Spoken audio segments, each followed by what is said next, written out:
Hello बच्चों, क्या हाल है आप सबका। जो भी चैनल पर नए हैं चैनल को लाइक सब्सक्राइब और शेयर जरूर कर दें और बेल आइकन दबाना ना भूलिएगा ताकि स्टडी से रिलेटेड सारी वीडियोस टाइम टू टाइम आपको मिलती रहे।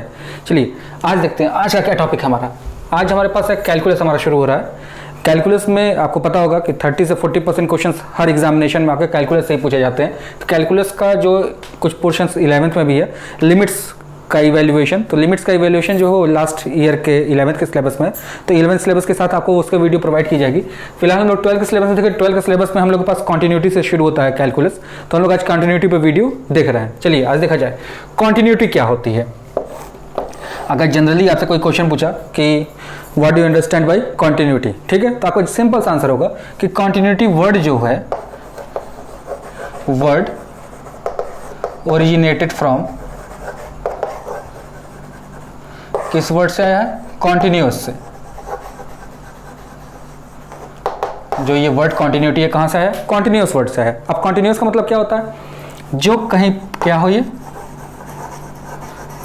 ब्रेकलेस हो, ठीक है, जो कहां पर क्या ना हो, तो जिसमें कोई भी ब्रेक ना होता हो, ठीक है, कहीं भी कोई भी उसमें क्या ना होता हो, ब्रेक नहीं होना चाहिए। ब्रेक का मतलब क्या होना चाहिए कि जब भी इसका हम लोग ग्राफ ट्रेस करते हैं, क्या ट्रेस करते हैं? ग्राफ। जब भी हम लोग इसका क्या ट्रेस करते हैं? ग्राफ। ग्राफ ट्रेस करने पे कहीं पर भी हमारा पेन जो है, जिस पेन या पेंसिल या जिससे भी आप इसको कंस्ट्रक्ट कर रहे हैं, वो आपका उठना नहीं चाहिए during the whole making of the graph, ठीक है। ये छोटा सा एग्जांपल ले लेते हैं हम लोग। मान लीजिए आपसे मैंने कहा पैराबोला आप बनाइए। पैराबोला आप बनाएंगे तो देखिए, पैराबोला बनाने में आप कहीं पर भी अपना पेंसिल नहीं उठाएंगे। मैंने चौक से बनाया तो चौक मैंने नहीं उठाया, तो आपने ध्यान दिया कि कहीं पर भी बनाने में मेरा चौक नहीं उठा। इसका मतलब ये क्या है? कॉन्टिन्यूअस है। सेम इसी तरह आप सर्किल देख लीजिए। सर्किल अगर मुझे बनाना हो, whose centre is at origin, तो देखिए ये भी हमारा बनाते हुए कहीं पर भी पेंसिल या चौक मेरा नहीं उठा, तो ये क्या हो गया? मेरा कॉन्टिन्यूअस हो गया, ठीक है। इसी तरह और भी ढेर सारे फिगर्स आप देख सकते हैं जो कि कॉन्टिन्यूअस होते हैं, ठीक है। जिसको मैं फिगर ट्रेस कर रहा हूँ, जिस भी ऑपरेटर से, पेन, पेंसिल, चौक, मार्कर, जिससे भी, अगर उसको पूरा ग्राफ ट्रेस करने पे मेरा पेन या पेंसिल या मार्कर कहीं उठता नहीं है, then that graph is known as continuous, ठीक है। तब इसी को हम लोग को कॉन्टिन्यूटी हम लोग को पढ़ना है, इन फंक्शंस पढ़ना है। किसे पढ़ना है? इन फंक्शंस, कि फंक्शन में यही चीज़ कैसे चलेगा। तो अब भाई सबसे बड़ी चीज़ है कि दुनिया के हर फंक्शन का ग्राफ तो एग्जिस्ट करता है, लेकिन हर फंक्शन का ग्राफ हमारे सिलेबस में नहीं होता है, ठीक है। तो हर फंक्शन का ग्राफ ट्रेस कर पाना हमारे लिए थोड़ा टफ टास्क हो जाएगा कि हम हर फंक्शन का ग्राफ ट्रेस करते फिरे और हर क्वेश्चन का ग्राफ करने के बाद हम लोग बताया कि वो कॉन्टिन्यूअस है कि डिसकॉन्टिन्यूअस है, ठीक है। तो इसके लिए बोला गया है एनी फंक्शन, डेफिनेशन इसका है, any function is said to be continuous if it is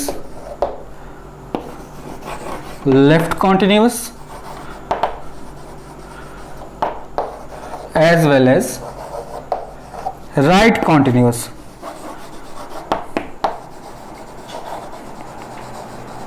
तो आपके दिमाग में बैठ जाना चाहिए, लेफ्ट और राइट दोनों टाइप की जब तक कॉन्टिन्यूटी किसी फंक्शन में एग्जिस्ट नहीं करेगी तब तक वो फंक्शन क्या नहीं होगा? कॉन्टिन्यूअस नहीं होगा, ठीक है। तो लेफ्ट कॉन्टिन्यूअस और राइट कॉन्टिन्यूअस क्या होता है, इसके बारे में हम लोग को जानना है। तो सबसे पहले आपके पास दिमाग में बैठ जाना चाहिए, कोई फंक्शन कॉन्टिन्यूअस तभी होगा जब वो लेफ्ट और राइट दोनों साइड से क्या होगा? कॉन्टिन्यूअस होगा, ठीक है।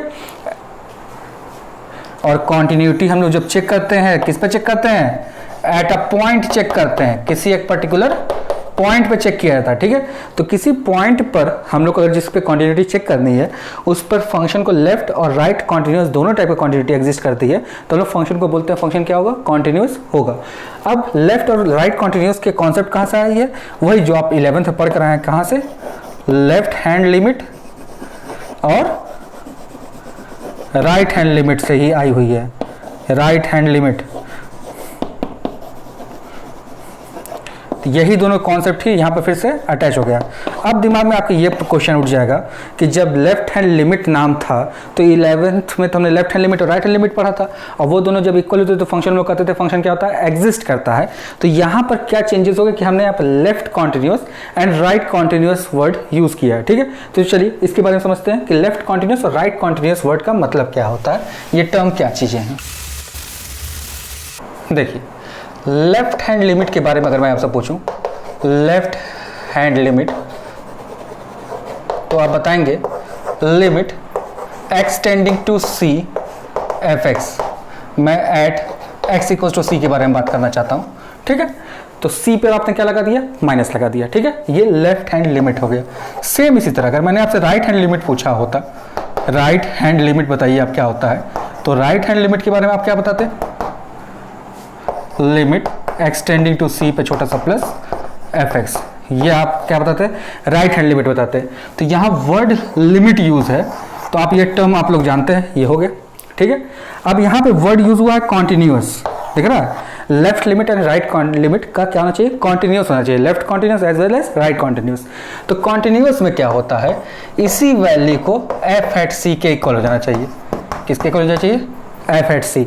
अब अगर ये मैंने टर्म लिख दिया, ये पूरा लाइन, तो ये हो जाएगा राइट कॉन्टिन्यूअस, और ये पूरा टर्म जो हो जाएगा, ये हो जाएगा मेरा क्या, लेफ्ट कॉन्टिन्यूअस, ठीक है। एक हो गया मेरा लेफ्ट कॉन्टिन्यूअस, एक हो गया मेरा राइट कॉन्टिन्यूअस। अब अगर ये दोनों आपस में इक्वल हुए, देखिए लिखा ना, is said to be continuous if it is left continuous as well as right continuous and equal, क्या होना चाहिए, इनको इक्वल होना चाहिए, राइट और लेफ्ट और राइट दोनों कॉन्टिन्यूअस होना चाहिए, और सब आपस में क्या होना चाहिए, इक्वल होना चाहिए। देखिए दोनों को सी के बराबर ही मैंने किया है, तो देखिए इसको इक्वेशन आप 1 मान लीजिए, इसको इक्वेशन 2 आप मान लीजिए, ठीक है। दोनों इक्वेशन को जब हम लोग इक्वेट करेंगे, देखिए ये भी एफ सी के इक्वल है, ये भी एफ सी के इक्वल है, इसका मतलब फॉर कॉन्टिन्यूटी क्या होना चाहिए, limit x tending to c minus f x is equals to limit x tending to c plus fx is equals to fc। ये तीन चीजें आपस में इक्वल होनी चाहिए। अगर ये तीनों आपस में इक्वल होगा तो फंक्शन को हम लोग क्या बोलते हैं, फंक्शन क्या होगा, मेरा कॉन्टिन्यूअस होगा, ठीक है। तो ये कॉन्सेप्ट आपके दिमाग में बैठ जाना चाहिए। डेफिनेशन यही है कि किसी फंक्शन को हम लोग क्या बोलेंगे, कॉन्टिन्यूअस बोलेंगे, अगर वो left continuous as well as right continuous है। इक्वल बोलना यहाँ पे कोई इंपॉर्टेंट नहीं है, क्योंकि इक्वल इसलिए हो जाएगा क्योंकि यहाँ पर ये दोनों के दोनों टर्म किसके इक्वल होते हैं, एफ सी के इक्वल होते हैं। जब एफ सी के इक्वल होगा तो दोनों के दोनों A equals to B, B equals to A equals to B. देखिए यहाँ ध्यान से देखिए इस इक्वेशन में कैसे इक्वल हुआ, ए इक्वल्स टू बी ले लीजिए, और यहाँ देखिए सी इक्वल्स टू बी है, तो अगर दोनों के दोनों टर्म b के इक्वल हैं तो that means a equals to B equals to C तो होगा ही होगा। यही चीज़ यहाँ पर आता है, ठीक है। तो ये कॉन्टिन्यूअस होने के लिए ये इतना सिनेरियो आपको दिमाग में क्लियर होना चाहिए। किसी फंक्शन को कॉन्टिन्यूअस तभी बोलेंगे जब क्या होगा, वो left continuous as well as right continuous होता है, तब फंक्शन को हम लोग बोलते हैं क्या होगा, वो कॉन्टिन्यूअस होगा। आइए अब आगे देखा जाए। अब देखिए, अब आपके दिमाग में फिर से क्वेश्चन उठेगा कि कैसे कोई फंक्शन कॉन्टिन्यूअस नहीं हो सकता है, ठीक है। तो कहा जाता है function is continuous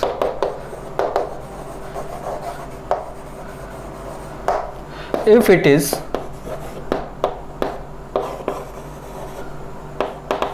free from, ध्यान से देखिएगा, फ्री फ्रॉम क्या क्या चीज़ों फ्री होना चाहिए, पहला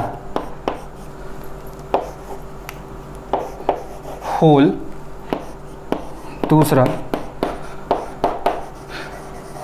जंप, तीसरा एसिम्पटोट्स,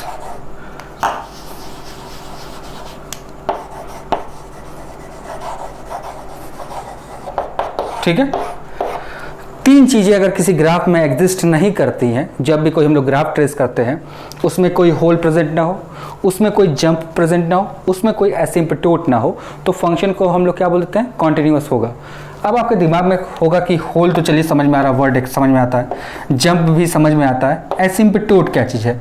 एसिम्पटोट आप लोग को अगर थोड़ा सा मैं 11 के टॉपिक में फिर से लेकर चलना चाहूँगा। 11th में आप एक चैप्टर पढ़ कर आए हैं कोनिक्स, कोनिक्स में आप पढ़ कर आए हैं हाइपरबोला। क्या पढ़ कर आए आप, हाइपरबोला। हाइपरबोला में एक टाइप आपने पढ़ कर आया था, जब x square minus a square, x square minus y square equals to a square होता था। इसको आप बोलते थे क्या, रेक्टेंगुलर हाइपरबोला। क्या बोलते थे आप इसको, रेक्टेंगुलर हाइपरबोला। अब ये जो रेक्टेंगुलर हाइपरबोला मेरा था, इसमें जो टेंजेंट्स होते हैं, इसके जो टेंजेंट्स होते हैं वो एट इनफाइनाइट हो जाते हैं। एट इनफाइनाइट होने का मतलब क्या, थोड़ा ध्यान से देखिएगा। रेक्टेंगुलर हाइपरबोला जो होता है उसका ग्राफ देखिए कुछ ऐसा होता है, ठीक है। तो ये देखिए कोऑर्डिनेट एक्सिस एक्स एक्सिस है, ये वाई एक्सिस है। तो ये जो रेक्टेंगुलर हाइपरबोला होता है, रेक्टेंगुलर हाइपरबोला में जो टेंजेंट्स होते हैं वो कोऑर्डिनेट एक्सिस हो जाते हैं और वो कहाँ पर टच चले जाते हैं, इनफाइनाइट चले जाते हैं। तो एसिम्पटोट का लिटरल मीनिंग होता है इनफाइनाइट टेंजेंट्स, ठीक है। इनफाइनाइट टेंजेंट्स, हिंदी में इसका नाम लिखते हैं हम लोग अनंत स्पर्शी। अनंत स्पर्शी का मतलब क्या हो गया, इनफाइनाइट पे जो टच करती हुई लाइन हो उसको हम लोग बोलते हैं क्या, एसिम्पटोट्स बोलते हैं, ठीक है। कोई भी ग्राफ में ऐसा टेंजेंट हो जाए जो कि कहाँ पर टच करे, इनफाइनाइट पे टच करे। जैसे देखिए ये ग्राफ को एक्सटेंड करेंगे, ये भी एक्सटेंड करेंगे, पैरेलल है दोनों, तो पैरेलल लाइन कहाँ पर टच करती है, इंटरसेक्ट करती है एट इनफाइनाइट पे। तो जब इंटरसेक्ट करेंगे एट इनफाइनाइट पे तो उसको हम लोग बोलते हैं क्या, इनफाइनाइट टचिंग लाइन को हम लोग क्या बोलते हैं, एसिम्पटोट्स बोलते हैं। क्या बोलते हैं उसको हम लोग, एसिम्पटोट्स बोलते हैं। अब आइए तीनों पे ग्राफ देखा जाए कैसे कैसे ट्रेस हो सकते हैं, जो आपको दिमाग में थोड़ा बैठा रहे। सबसे पहला हमने पढ़ा था must be free from hole. Graph में कहीं पर भी क्या नहीं होना चाहिए, होल नहीं होना चाहिए। आइए देखा जाए होल का मतलब क्या होता है। मान लीजिए मैंने कोई ग्राफ ट्रेस किया, ये ऐसा, इसके बीच में मैंने यहां पर एक x इक्वल्स टू ए पर मैंने एक होल जनरेट कर दिया। देखिए जब हम लोग ग्राफ ट्रेस करेंगे तो यहाँ पर क्या आ जाएगा, एक होल आ जाएगा। इसलिए क्या बन गया मेरा, होल की वजह से ग्राफ की डिसकंटिन्यूटी खत्म हो गई। देखिए पहले हम यहाँ से यहाँ तक जाएंगे, फिर पेंसिल उठाना पड़ेगा, फिर मैं यहाँ से यहाँ तक जाऊँगा, तो होल की वजह से इसमें क्या आ गया, डिसकंटिन्यूटी आ गया। दूसरा मैंने आपको बताया क्या, जंप आ जाए। जंप का मतलब देखिए ग्राफ में फिर से इसको, कोई ग्राफ मैंने ट्रेस किया ऐसा, तो देखिए मैं यहां से कूद कर यहां चला गया, एट मान लीजिए ये ए पर ही फिर चेक कर रहा है, तो देखिए ए पर ही मेरे पास क्या आ गया, जंप आ गया। तो ग्राफ बनाने के लिए फिर से मुझे क्या करना पड़ेगा, मार्कर को यानी कि चौक को यहाँ पे हटाना पड़ेगा। तो क्या आ गया यहाँ पर, जंप आ गया। तीसरा आपको बताया मैंने क्या क्या नहीं चाहिए,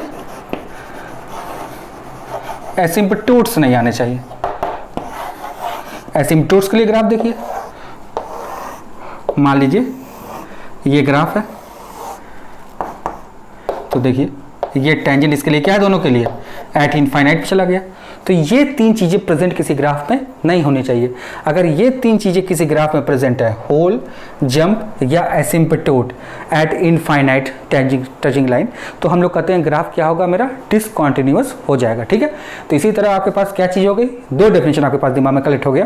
पहला डेफिनेशन मैंने आपको बताया क्या, कि कोई फंक्शन कॉन्टिन्यूअस होगा जब कि उसके क्या होगा, left continuous as well as right continuous होगा। दूसरा चीज कॉन्टिन्यूअस तब होगा जब वो तीन चीजों से फ्री होगा। क्या क्या वो तीन चीजें हैं, होल, जंप एंड एसिम्पटोट। तो ये आपके दिमाग में इसका इंट्रोडक्शन तैयार हो जाना चाहिए कि कॉन्टिन्यूटी में हम लोग क्या पढ़ने वाले हैं, कैसे इवैल्यूएशन करते हैं, क्या करना है, ये सब हम लोग नेक्स्ट वीडियो में देखेंगे। आपको बस आज इंट्रोडक्शन देना था और इसका डेफिनेशन बताना था। तो आपको डेफिनेशन में कोई भी दिक्कत होगी तो आप लोग कमेंट करके पूछ सकते हैं। फिर मिलते हैं आपसे नेक्स्ट वीडियो में, तब तक घर पर रहिए, सेफ रहिए और गवर्नमेंट की गाइडलाइन को फॉलो करते रहिए।